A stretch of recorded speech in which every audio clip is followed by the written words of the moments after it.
back. We're live. It's the 4 o'clock rock. This is our special show on energy every week. We love this show. This is Hawaii, the state of clean energy. Special guests today, Leslie Cole Brooks, Executive Director of the Distributed Energy Resources Council of Hawaii.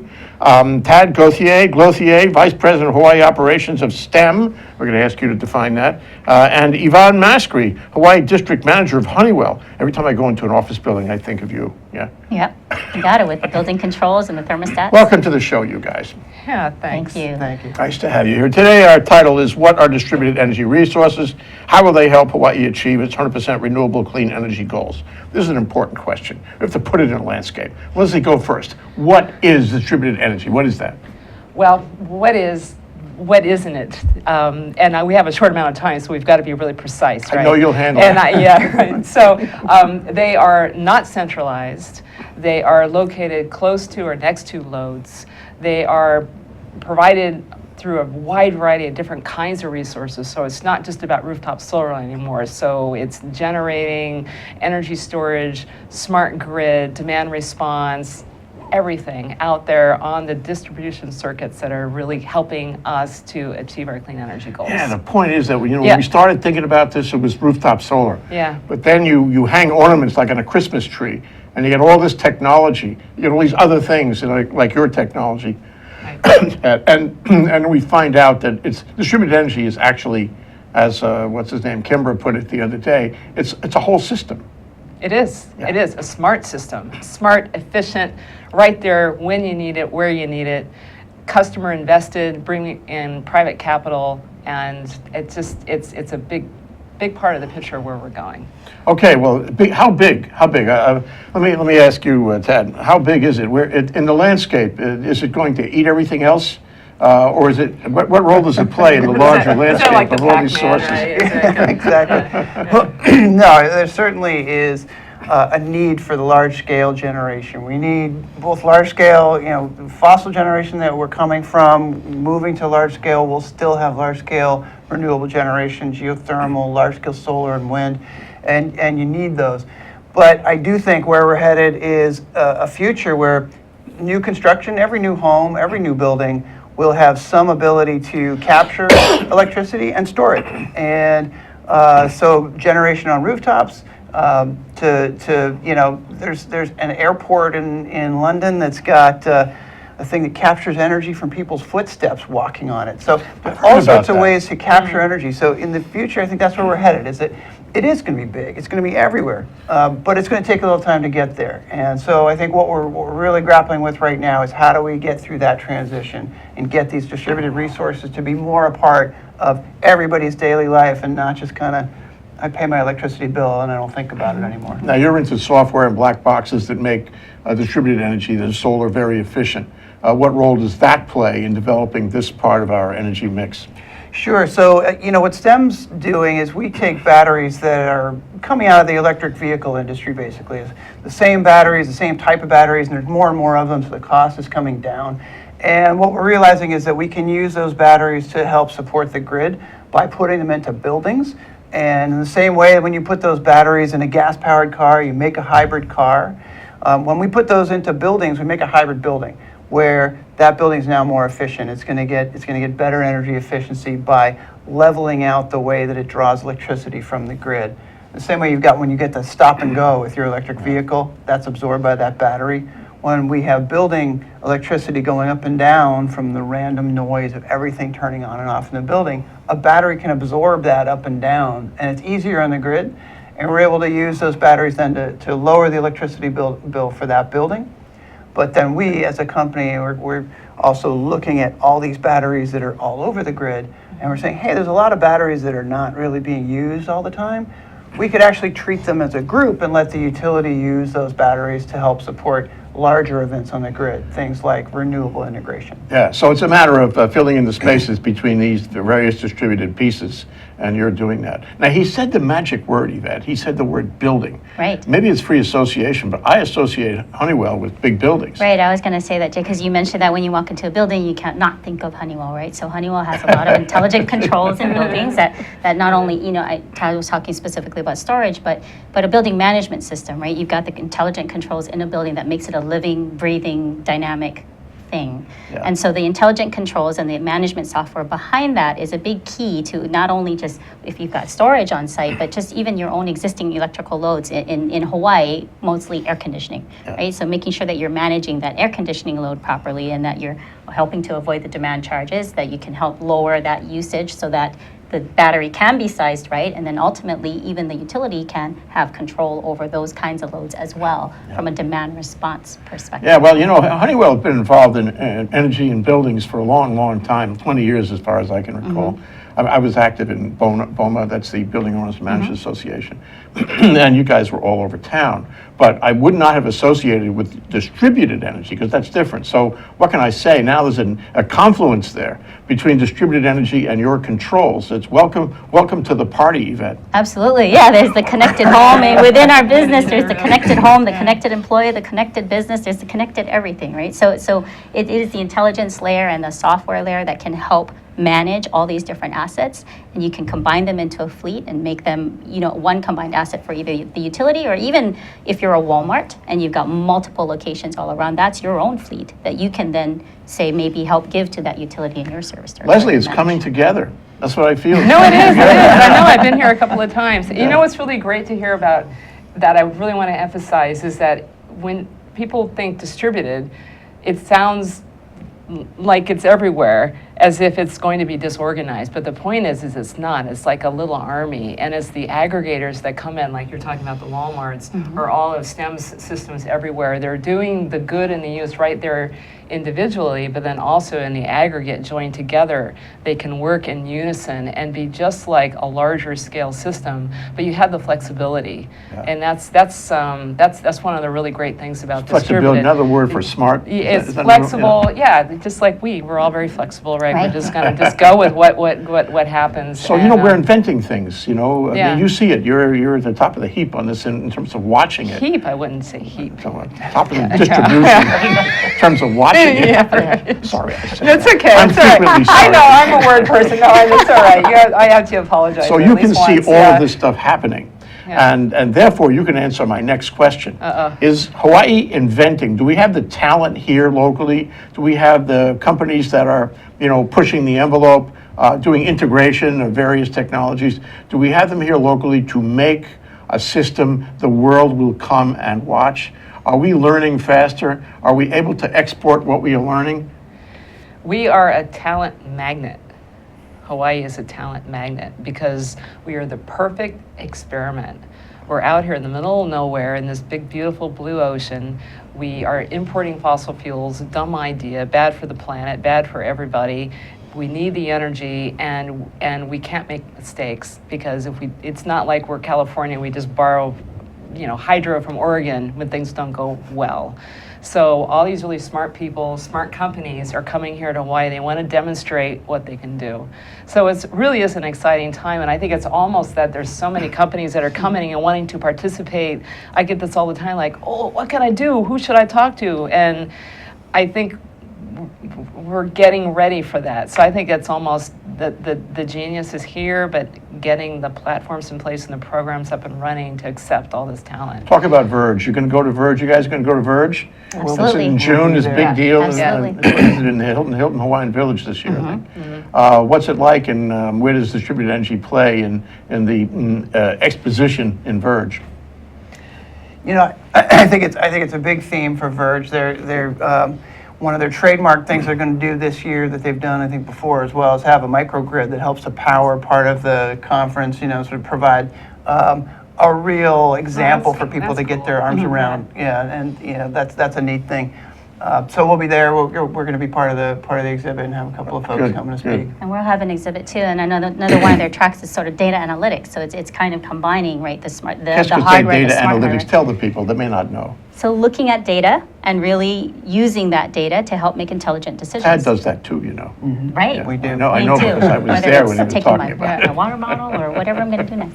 Right. So it is, about that, and that's one of the tracks we're going to be on as well, is how do we use the data that we have in front of us. In Hawaii right now, we don't have necessarily smart meter data, right? So we have meters. Yeah. You get your energy usage profile at the end of the month, but we don't have, throughout the month, you don't have that regular cadence of bills and knowing what you're doing. So how can you help people to make intelligent decisions about their energy use when they only get visibility at the end of the month? And that's a big track in Verge as well. This kind of analysis, this kind of filling in the interstices between the various distributed resources, is it different for different resources? In other words, we've been focusing on solar. That's what we've been focusing on. But in my definition, I would include wind as distributed resources, right? Absolutely. I would include other dispatchable like geothermal maybe.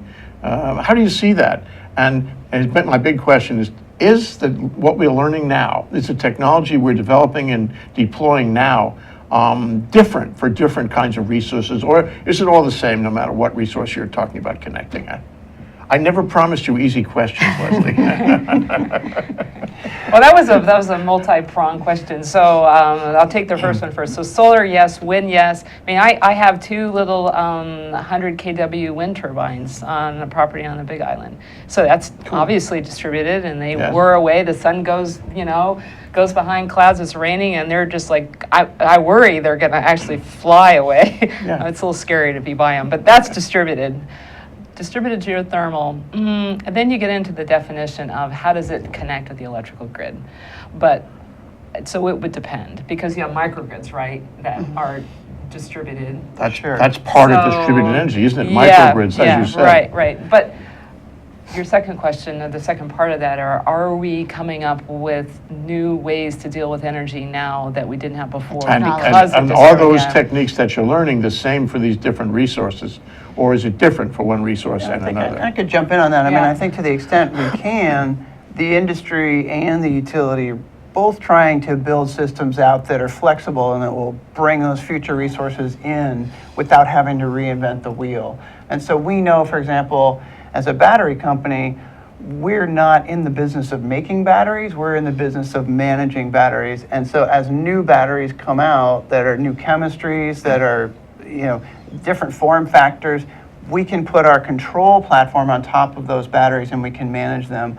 And the utility is trying to do that from their perspective as well. They're trying to say, look, we're going to have batteries, we're going to have electric vehicles, we're going to have better control of loads. We want to bring in a single control platform that can send commands to those things and can receive information back from those things and maybe includes things that we haven't thought of yet. So I think there is a real effort to consciously be building for that flexibility of those future resources, like this thing that captures energy from stepping on it, stuff that we haven't thought of yet. How do we make sure that we leave room for that? And I think those questions are being answered. Yeah, but what I get from your answer is that we can develop technology that will apply to all of these things, that it will be modular, that your STEM technology could apply to things we haven't even seen yet. And you have to build it that way as an open platform. You do. It's like, and we're moving in the direction that the internet has moved when we switched from kind of mainframe computing, where you would dial up to a supercomputer with a small line and have that supercomputer do your computing and then send you the answer back. We're now in a world of distributed computing where all the computers talk to each other in a mesh. And that's the direction that energy is going as well. We're not going to be just creating energy in the center of the wheel and sending it out through the spokes, but we're going to have a mesh where the energy is generated, captured, and distributed all across. I'm not sure I want your job or Yvette's job. One of the two. I'm It's a software problem. My job. You want my job? I want your job. We're going to take 1 minute to think about this and choose up. Okay, we'll be right back after this break. Aloha! I'm Chantal Seville, the host of the Savvy Chick Show, which you can watch every Wednesday at 11 a.m. on thinktechhawaii.com. On the Savvy Chick Show, we are all about inspiring and empowering women and girls to be the best they can be by having amazing guests from all around the world. So we hope you'll join us every Wednesday at 11 a.m. Aloha! Aloha! My name is Carl Campagna. I am the host of Think Tech Hawaii's Education Movers, Shakers, and Reformers. We hope you join us every Wednesday at noon right here on Think Tech Hawaii, as well as on OC16. Our show covers a range of important topics regarding education, our educational system, where we are, where we're going, where we need to go, and some of the important people that are working on that, from state legislators to department heads to teachers and students. We bring in everyone we possibly can to have a comprehensive conversation about the educational system here in Hawaii. So we hope you join us again every Wednesday at noon here on Think Tech Hawaii. Okay, now, everyone. We're back. Okay, Yvette, you had something you Well, wanted to contribute. Yeah, I was just going to build on what Tad was saying about the utility building a platform that's sort of a systems of systems, if you will. And Honeywell has an intelligence layer in there too, where we are currently working with the utility, where we provide a platform that does talk to different buildings around town as we speak, where we talk to the More different- than one. More than one. There's at least 30 in one of the pilots that we've worked on with them, and all different building management systems, whether it's a Honeywell system, whether it's a you name it, what's out there system. And so it is already, that's already happening, and setting the standard for that. That's where the utility is going to sort of be that central orchestrator of how that all happens. And they're setting, certain standards of how things will communicate, but that's what companies like us are building toward. So Honeywell could have a little black box downtown on Bishop Street and serving multiple buildings. And the black box could be connected, for example, to the weather department.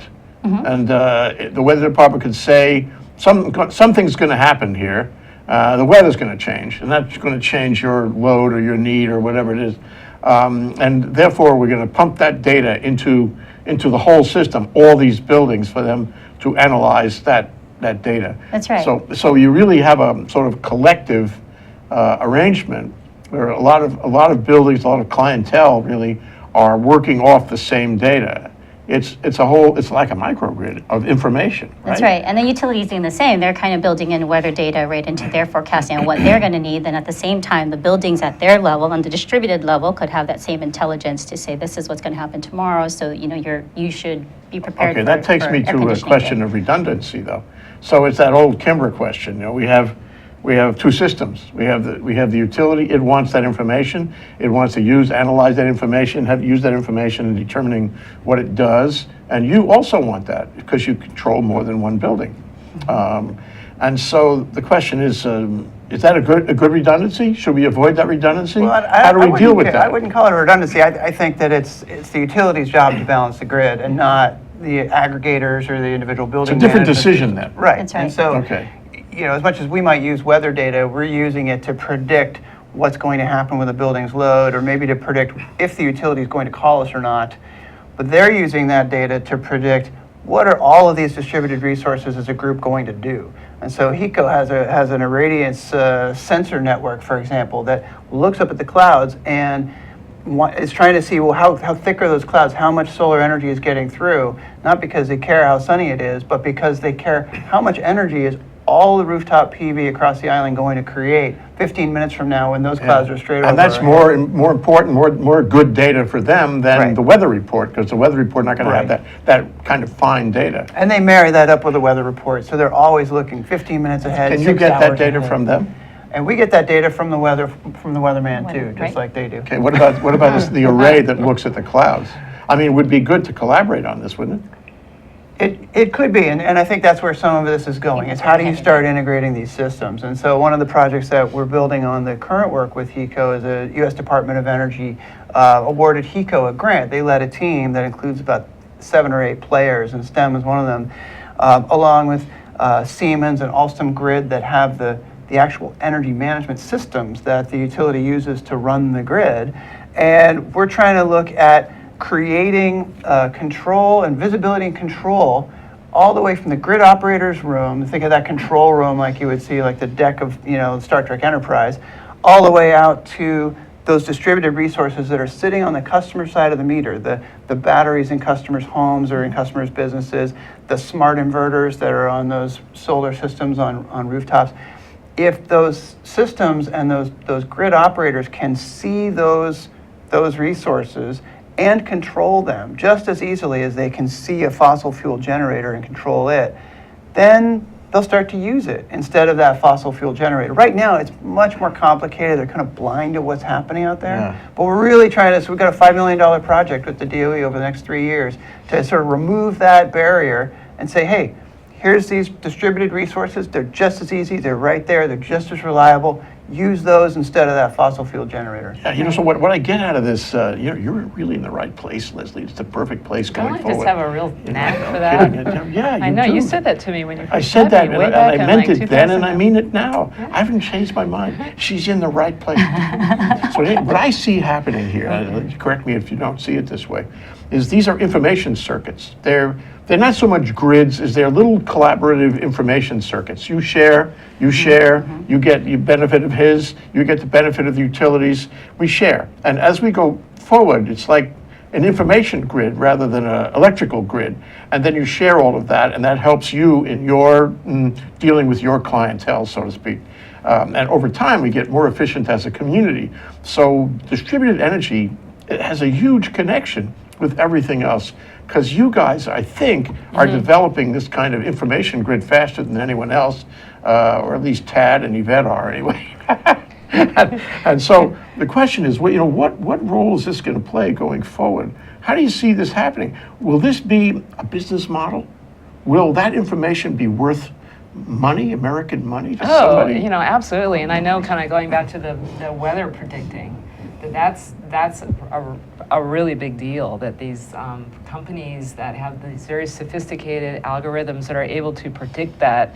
And then, for instance, one of the aspects of this real-time pricing, and also next day, where you can, in a sense, say, I'm going to store energy and I'm going to sell it to you tomorrow based upon what you know it's going to be, based on what the weather is. And so that is a way to use the energy that's there, that's smart and cheaper, rather than have to fire up something later on that you find that you need. So there's an example of information, knowledge, analytics being used in this really precise, smart way to make things more efficient and run more smoothly. Yeah, so ultimately it's standards, isn't it? I mean, in other words, I want my weather information in a certain format. You're able to provide that. Right. I'll pay you for that because that helps me. And my machinery, my equipment, will be able to read that format. In fact, all of our equipment will be able to read that format. So it's coin of the realm. It's something we can all generate, we can all use. That brings us together. I love together. Together is good. Yeah, it is really good. And we were just talking about this earlier, and I want to attribute this to STEM. Is your motto from before that I heard, which was. More brains, less battery. I can remember it at that point. And there's form and content altogether. He remembers. I'm embarrassed. Yeah, so more brains, less battery. Yeah. So it's not just about, I have a new device, I'm going to use this now. It's like, no. I have something that's really smart and that's going to use energy well, that's going to benefit everybody, not just me. And standards are important. I mean, being able, the interoperability, or being able to talk to each other, right? So just because we both might speak English, we might come from different parts of the country, and maybe you say Nolans and I might say New Orleans. But so it's being able to have the devices in a way plug and play, and nothing is ever truly plug and play, but as close as you can get. And so I know that flexibility is being built into a lot of the software controls and intelligence layers that even the utility is doing, that we're doing. There's, from our perspective, there is a communications protocol that we're trying to follow in everything that we do, so that things can be flexible, so that if something is put into a building and later on they want to participate in something different that the utility has to offer within their new business models of the future, that they can just jump into that, because it's not something that's outdated. Yeah, you've got open ADR now. That's right. Is that right? Yeah. Normally, the previous way that you would call a demand response event might be to send out a pager signal, and some facility operator gets a signal and goes, I need to go turn off something in my facility. They go manually turn things off, right? And now you have a two-way digital signal that goes out over the internet, it's open ADR, and that has a format that everybody can send signals out that are the same, and then you can have things like smart homes can start to tap into those as well. Do you see making money on this? So if I put in $1 million to develop a system and send it out in a certain format, and people can use it and it helps them save money, should I get paid? Maybe, but that's kind of what NIST is for. I mean, that's some of this stuff is where government standards and come into play. Should you get paid for inventing the C battery versus the D battery? Someone just had to say, look, we're all going to win if we just name some sizes, and then we'll have standard battery. So what I hear you saying is maybe not. Maybe you don't get paid. Maybe you do it for the community. I think that's a standard societal issue. benefit, and we all work together. We all get it. Hawaii has this special edge about that. We can't work. Of crossing my fingers. We can work together. And if we can work together, we can put your technologies together, make these data pipelines, data circuits, available to everyone, and then we have a kind of collective discovery, and that can be marketed. Honeywell will be so happy. Honeywell will be so happy. They will send you a big bonus check. I know what Let's I'm just saying. hope, Jay. That's an right here. Jay promised me one. And that's why I think this is a great place for projects. You mentioned it being a test bed. I think of it more as a demonstration site as opposed to we're going to test stuff out. We're not sure if it's going to work or not. I think the world's best companies are actually trying to bring their best projects here and demonstrate that they do work. And that's why you have a group like Verge putting their conference on here for the first time. That's the forefront of kind of the innovation between sustainability and technology and kind of that intersection. That's what their conference is about. And I don't think they would come here if we weren't doing innovative work. Right, So, right. I mean, our company, the pilot that I was talking about was a 6 years ago born software platform that we did with, Tad mentioned open ADR. I didn't want to get too into the details, but it is a set protocol and communication platform that we brought and worked with the utility to do, and that's what we're using to talk to these buildings all over the island. Yeah. So that is there, and so companies are investing in these. Once a protocol is established and you know what to build to, then it just kind of makes sense, to do it that way because everyevery's going to want to. It's coalesce a around that. two-brain thing, though. It's a two-brain thing. Let me offer this thought, and you can disagree with me again. The left brain is you have to serve your clients because that's where your business model is. You have to generate some value or generate some electricity or efficiency or something and serve them so that they can, pay your bills. That's one thing. The other one is you have to work for the community. One hand for the ship, one hand for the whatever it is. You have to create a community. You have to keep on talking, and we can do that. I mean, we're good at that. I mean, I really think Hawaii's good at that. And if we do that, then we create common ground, common protocols, common technology, common systems, And as I said before, Leslie, you're right in the middle of that. Yeah, you have the ability because, you're in a group. I'd like to heap. I think a heap Top of the was heap? good. Yeah, top of the and I wanted to go back to what you're talking about, the community and people working together, because I've heard some kind of more Eeyores say, people aren't going to do that. And I'm like, you know what? They are here. Because I know if people find out that if they shift how they use energy at home, and if they find a way to, wash their clothes in the middle of the day or turn their dryer on when they leave for work, and that they're going to save money and it's going to help make that fat nene go on a major diet, right? So that we don't have to pay for new peaker plants and fossil fuels and that everything gets more smoothed out. I think people are going to really go for it, and they're very educated about energy. And that's the third thing. Yeah, So yeah. you got to do business. You got to talk to your co-professionals, Yeah. and you got to talk to the public to make them aware, because they're the ultimate consumer, and that's got to be your job. So you have to come back, do this again at least a few times in the month of June, anyway, right? And we're gonna Every talk- Wednesday this month. Okay, actually, we talk about distributed energy all Yeah. month. Come back, you'll Yeah. learn more. But for now, we got to go. That's Leslie Cole Brooks. That's Tad Glauthier. And that's Yvette Maskrey. Thank you all so much for coming down. This was a spirited conversation. We love spirited conversation. Thanks for having us on the show. Thanks, Jay. Appreciate it. Thanks, Jay.